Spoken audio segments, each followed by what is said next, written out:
ಏ ದೀಪು, ಏನಾಯ್ತೆ ನೀನು ಹೋಗಿದ್ ಕೆಲ್ಸ? ಕೆಲ್ಸನ? ಯಾವ ಕೆಲ್ಸನೂ ಇರ್ಲಿಲ್ವಲ್ಲ ಅತ್ತೆ? ಏನು ಇರ್ಲಿಲ್ಲ ಅಂದ್ರೆ ಏನು ಅರ್ಥ? ನೀನೆಲ್ಲ ಹೋಗಿದ್ದೆ? ಇವಳು ಎಲ್ಲಿಗೋ ಬಂದಿದ್ಲು? ನಾನಿರೋ ಜಾಗಕ್ಕೆ ಪುಟಿನ ಹುಡ್ಕೊಂಡ್ ಬಂದಿದ್ಲು. ಅದೇ ಯಾಕೆ? ಇಷ್ಟೊತ್ತಾದ್ರೂ ಮನೆಗೆ ಬಂದಿಲ್ವಲ್ಲ ಅಂತ. ಹಾಗೆ ಬರ್ತಾ ಪುಟ್ಟಿಗೆ ಮೆಣಸಿನ್ಕಾಯಿ ಬಜ್ಜಿ ಇಷ್ಟ ಅಲ್ವಾ, ಅದನ್ನು ಕೊಡಿಸ್ಕೊಂಡು ನಮ್ಮೂರಲ್ಲಿ ಮೇಲ್ ಸೇತುವೆ ತೋರಿಸ್ಕೊಂಡು ಕರ್ಕೊಂಡ್ಬಂದೆ ಅಲ್ವಾ ಪುಟಿ? ಲೇ ದೀಪು,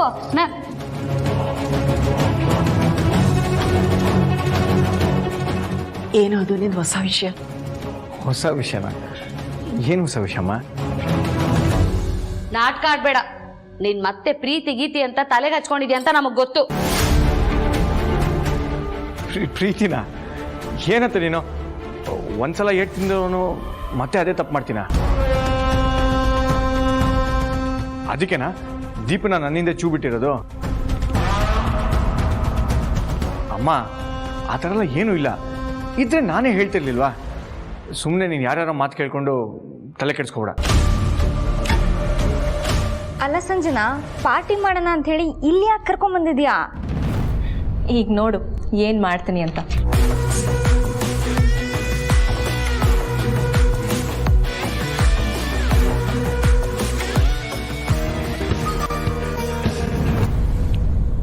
ಹಲೋ ಹಲೋ ನರಸಿಂಹ, ನಿನ್ನ ಬೆಳ್ದಿಂಗ್ಳ ಬಾಲೆ ಸಿಕ್ಕಿದ್ದಾಳೆ, ಈಗಲೇ ಬರ್ತಿದ್ದಾಳೆ. ನಿನಗೆ ಲೊಕೇಶನ್ನ ಇಮಿಡಿಯೇಟಾಗಿ ಕಳಿಸ್ತೀನಿ, ಬೇಗ ಬಾ. ಹೌದಾ, ಸರಿ, ಒಂದು 10 ನಿಮಿಷ ಬಂದ್ಬಿಡ್ತೀನಿ. ಬೆಳದಿಂಗಳ ಬಾಲೆ ಸಿಕ್ಕಿದಳ? ನೀನೇ ಅಲ್ವೇನೆ ಬೆಳದಿಂಗಳ ಬಾಲೆ? ಮುಂದೆ ಹೋಗ್ತಾ ಹೋಗ್ತಾ ಏನಾಗುತ್ತೆ ಅಂತ ನೀನೇ ಮಜಾ ತಗೋ. ಅಮ್ಮ, ನನಗೊಂದು ಸ್ವಲ್ಪ ಅರ್ಜೆಂಟ್ ಕೆಲಸ ಇದೆ, ನಾನು ಹೋಗಿ ಬೇಗ ಬಂದ್ಬಿಡ್ತೀನಿ. ಆಮೇಲೆ ನನ್ನ ಹಿಂದೆ ಪುಟ್ಟಿನ ಕಳಿಸೋ ಅವಶ್ಯಕತೆ ಇಲ್ಲ. ಲೇಟ್ ಆಗುತ್ತೆ, ನಾನೇ ಬರ್ತೀನಿ. ಅದ್ಕೆ ಏನ್ ಹಿಂಗ್ ನಿಂತ್ಬಿಟ್ರಿ? ಅವನ್ಗೆ ಕಿವಿ ಹಿಂಡಿ ಮನೇಲೆ ಬಿದ್ದಿರೋ ಅಂತ ಹೇಳ್ಬೇಕು ತಾನೇ? ಬುದ್ಧಿ ಹೇಳ್ಬೋದು ಕಣೆ, ಆದ್ರೆ ಕೇಳೋ ತಾಳ್ಮೆ ಅವನಿಗಿಲ್ಲ. ಹಾಗಂತ ಅವ್ನು ಯಾರ್ಯಾರನ್ನೋ ಪ್ರೀತಿಸಿ ಏನಾದ್ರೂ ಹೆಚ್ಚು ಕಡಿಮೆ ಮಾಡ್ಕೊಂಡು ಬಂದ್ರೆ ಅಣ್ಣನ್ಗೆ ಏನಂತ ಉತ್ತರ ಕೊಡ್ತೀರಾ? ಮಗನ್ ಮೇಲಿನ ಅತಿಯಾದ ಪ್ರೀತಿ ನಿಮ್ ಕೈ ಬಾಯಿನ ಕಟ್ ಹಾಕಿದೆ ಅದ್ಗೆ. ಇದು ಒಳ್ಳೇದಲ್ಲ ಅದ್ಗೆ. ಮಕ್ಕಳ ಮೇಲೆ ಎಷ್ಟು ಪ್ರೀತಿ ತೋರಿಸ್ತೀವೋ ಅವ್ರು ತಪ್ಪು ಮಾಡಿದಾಗ ಅದೇ ರೀತಿ ಶಿಕ್ಷೆನೂ ಕೊಡ್ಬೇಕು.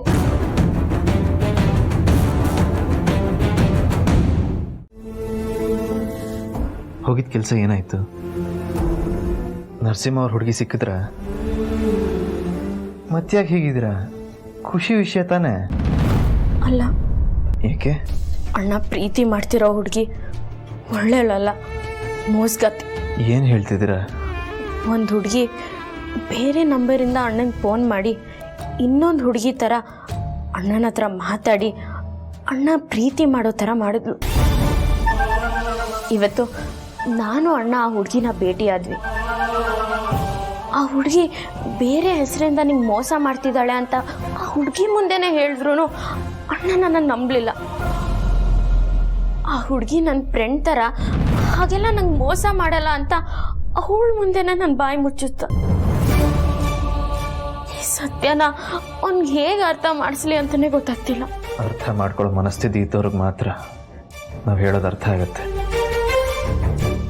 ಬಹುಶಃ ಈ ವಿಷಯದಲ್ಲಿ ನರಸಿಂಹ ಅವ್ರಿಗೂ ಅದೇ ಆಗಿರೋದು.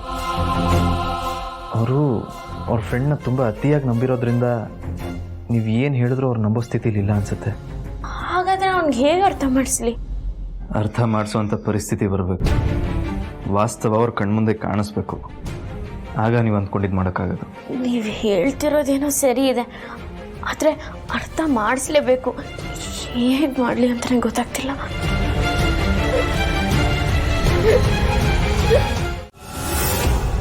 ಕೇಳಲಿಲ್ಲ ಅಂದ್ರೆ ಅವ್ರ ಅಣ್ಣನ ಕೊಡೋ ಪನಿಷ್ಮೆಂಟ್ ಪರ್ಸೆಂಟೇಜ್ ಜಾಸ್ತಿ ಆಗ್ತಾ ಹೋಗುತ್ತೆ.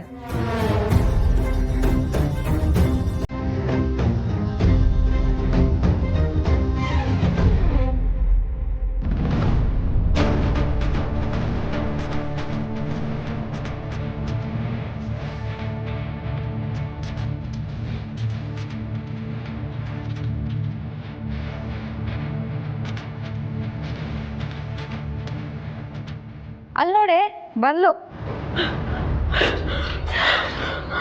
ನಿಮ್ಮ ಅಣ್ಣನ ನೋಡಬೇಕು ಅನ್ನೋ ಸೆಂಟಿಮೆಂಟಲ್ಲಿ ನಿನ್ನ ಸೆರಗಿಂದ ಬೆವರನ್ನು ಒರೆಸ್ಕೊಳ್ದೆ ಹಾಗೆ ಓಡೋಡ್ ಬಂದಿದ್ಯಾ?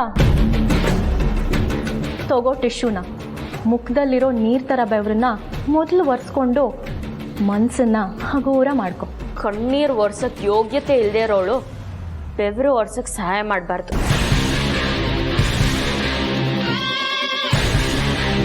ಟಿಶ್ಯೂ ಕೊಡಕ್ಕೆ ಬಂದರೆ ದೊಡ್ಡ ಇಶ್ಯೂ ಮಾಡಕ್ಕೆ ಬರ್ತೀಯ. ಅಣ್ಣನ ಚಾಳಿ ಎಲ್ಲಿ ಹೋಗುತ್ತೆ? ಅವನ ಗಾಳಿ ನಿನಗೂ ತಟ್ಟಿದೆ ಅಲ್ವಾ? ನನ್ನ ಮೈಯಲ್ಲಿ ಹರಿತಿರೋದು ನಮ್ಮ ಅಣ್ಣನ ರಕ್ತಾನೆ. ಎಲ್ಲಿ ನಮ್ಮಣ್ಣ? ನೋಡ್ಬೇಕಾ?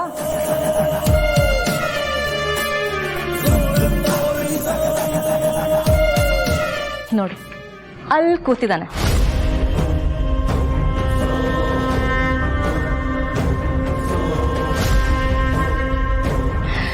ನೋಡ್ದ್ಯಾ? ನಿಮ್ಮ ಅಣ್ಣ ಅಲ್ಲಿ ಸೇಫಾಗಿ ಕೂತಿದ್ದಾನೆ. ಅಲ್ಲ, ಅವನ್ನ ಯಾಕಿಲ್ಲಿ ಕಳಿಸ್ದೆ? ಬೆಳ್ದಿಕ್ಲೆ ಬಾಲೆಯಾಗಿ ಮೀಟ್ ಆಗು ಬಾ ಅಂತ ಕರ್ಸ್ಕೊಂಡೆ. ಅವಳಿಗೋಸ್ಕರ ದಡ್ಡನ್ ಥರ ಓಡೋಡ್ ಬಂದಿದ್ದಾನೆ. ಅಲ್ಲಿ ಕೂತ್ಕೊಂಡು ವೇಟ್ ಮಾಡ್ತಾ ಇದ್ದಾನೆ. ಈಗಲೇ ಅಣ್ಣನ ಹತ್ರ ಹೋಗಿ ನೀನೇ ಬೆಳ್ದಿಂಗ್ಳು ಬಾಲೆ ಅಂತ ಹೇಳ್ತೀನಿ. ಆಲ್ರೆಡಿ ಒಂದ್ಸಲ ಹೇಳಿದ್ಯಲ್ಲ, ಆದ್ರೆ ನಂಬದ್ನಾ? ಇಲ್ವಲ್ಲ ಪುಟ್ಟಿ.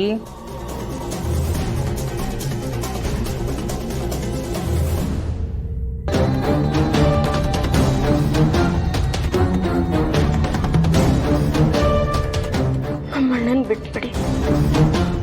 ಬಾಯಿ ಮಾತಲ್ಲಿ ಹೇಳಿದ್ರೆ ಬಿಟ್ಬಿಡಕ್ಕಾಗತ್ತಾ? ನನ್ನನ್ನು ಬಿಟ್ಬಿಡು.